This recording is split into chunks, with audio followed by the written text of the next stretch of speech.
A friend told me about the Quilts of Valor program, where a group of women sew quilts for veterans, and they have men who present beautiful handmade quilts to veterans to thank them for their service.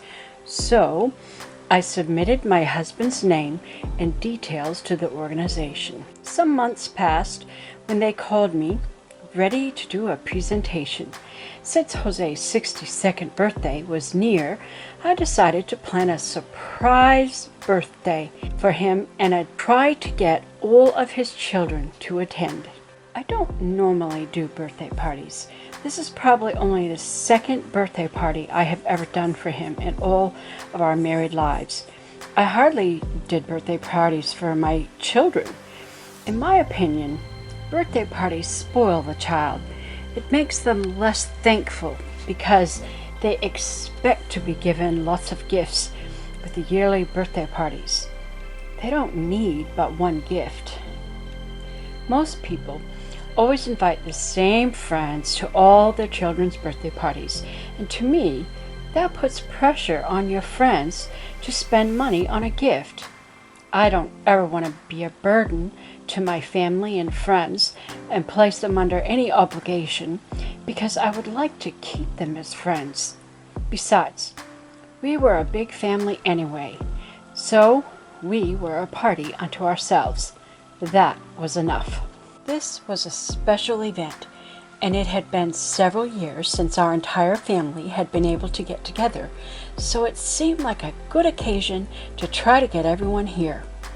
Most of my children live out of state, so it's not so easy for them to get away from work to come when we ask. I gave everyone a heads-up notice months in advance so they could plan. At least we had some representation of each of their families. My youngest son, who's in the Army, was out of the country at the time, so he couldn't be there, but his wife and daughter were able to be here. One of my sons could only make a quick day trip due to work responsibilities, so he decided to leave behind his wife and son because the short trip and the long drive up and back on the same day would have been tough on the child. And if it's tough on the child, it's going to be the parents as well. But I did well to get as many there as I could. This was a surprise party, so we had to arrange accommodations for the out-of-state families to keep them hidden until the party. They arrived on Friday night, the party which would be Saturday morning, and they could only stay just a couple of nights for the weekend basically. The plan was that the families would help me set up and decorate for the party on Saturday morning while Jose was sleeping. He works nights and he came home at 8 a.m. that morning. We had breakfast ready for him as soon as he got home from work, hoping to get him put to bed as soon as possible so that my son and I could head over to the church. Also, we needed to wait for him to get to sleep so I could go into the bedroom and quietly take down all the military pictures to include in our display. We're a military family. My husband served 20 years in the U.S. Air Force. Two of our sons also served in the Air Force, as well as Jose's father for a short time. One of our sons and his wife were both Marines, and our youngest son is in the Army. My oldest son made a shadow box of my husband's extra ribbons and military awards because they were just in a box and needed to be on display on our military wall. We also pulled out my husband's old uniform and my son affixed his ribbons. We could put it on display. My car was packed with almost everything in it. Good thing I have dark windows because my husband had to pass by my car in the morning when he came home. He didn't even notice anything. My kids and their spouses helped me put up the decorations and get everything ready. After many of the people showed up, I went back home to collect my husband. I was hoping he would not notice the empty wall in our bedroom where all of the military photos normally are. He's not normally a very observant person, but he did notice. He said nothing of it, though. When I asked him about it later, he told me that he just thought I was redecorating. I was, just in a different location. The place at the party. Right here in the I'm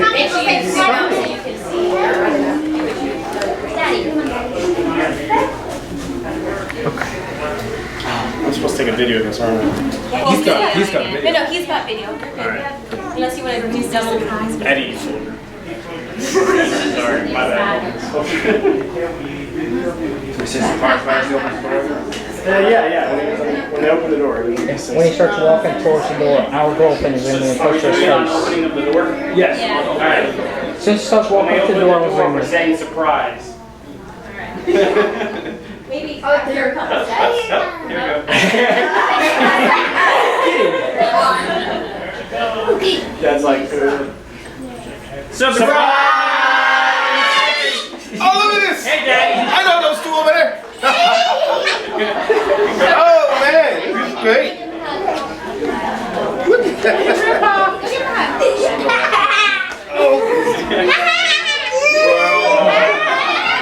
We've been here all night kissing grandkids. How you doing? Thanks. Thanks so much, everybody. Thanks so much.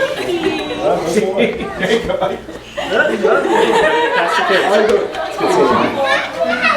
John? Amber? Thanks so much.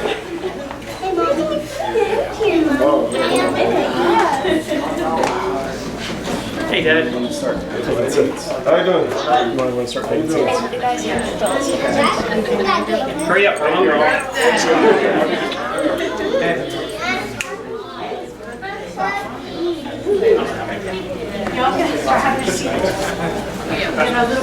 I had been texting my children the whole time, asking if the quilt man had arrived yet, and he had not. I was getting a bit worried, but then as we arrived, I looked in the parking lot to see the man with the quilt entering the party. He was a few minutes late. So, on purpose, I took my time changing my glasses from my long-distance glasses to my reading glasses, delaying our arrival into the building. Good evening, everybody. Just wanted to take a few minutes of your time. My name's Earl Hood. I'm the state commander for AMVETS, the American Veterans, and I'm representing the Quilts of Valor today. We have a presentation from Mr. Kimona, and just a little bit about the Quilts of Valor. The Quilts of Valor Foundation began in 2003 as a grassroots effort on the East Coast to cover troops touched by war with quilts after their service in Iraq and Afghanistan. It started with a mother making a quilt for her son and has grown to a national project with more than 180,000 quilts awarded to active duty service members and the veterans of many wars. And this started out, like I say, with the mother in communications with her son that had been deployed. Wrote home, said he was cold at night, so she made him a quilt and sent it to him. His buddies at the barracks where he was at seen it. They wanted one, and they asked her to make them one, and so she started making them, and then it came as an idea to cover all veterans, and they've even carried it out to covering some of the first responders and that type of stuff. That's a progression. It's in all 50 states that we have it in. So we just want to thank you for your service, and at this time we want to present you with a quilt.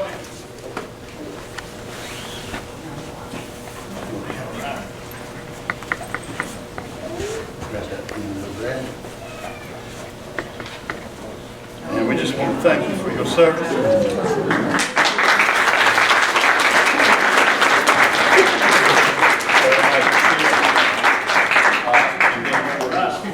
We used to take it and wrap it around you like this, so to keep you warm.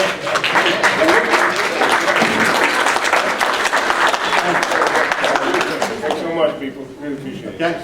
Y'all have a good day. Thank you. This here, can you put that back in? I'm going to use it before it's good as a pillowcase. Okay?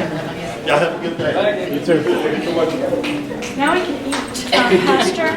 Shortly after arrival, the man did the quilt presentation. It was a beautiful hand-sewn quilt in red, white, and blue, resembling the American flag.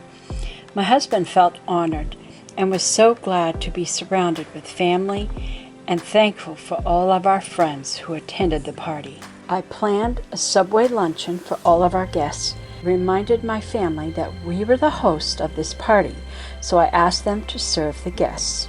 Subway is always a good choice to serve a crowd and well received by all. Plus, catering the main part of the meal made everything easier for me. My friend, Michelle Gent, made the cakes. In my invitations, I told people that I would be serving lunch and not to worry about giving a gift. Didn't want anyone to feel under obligation other than to just be there. At the end of the party, my family helped me to clean up and pack up all the military display items. By this time, some of the young children were ready for their afternoon naps, but we did manage to get a couple of decent group family shots. The party was a success.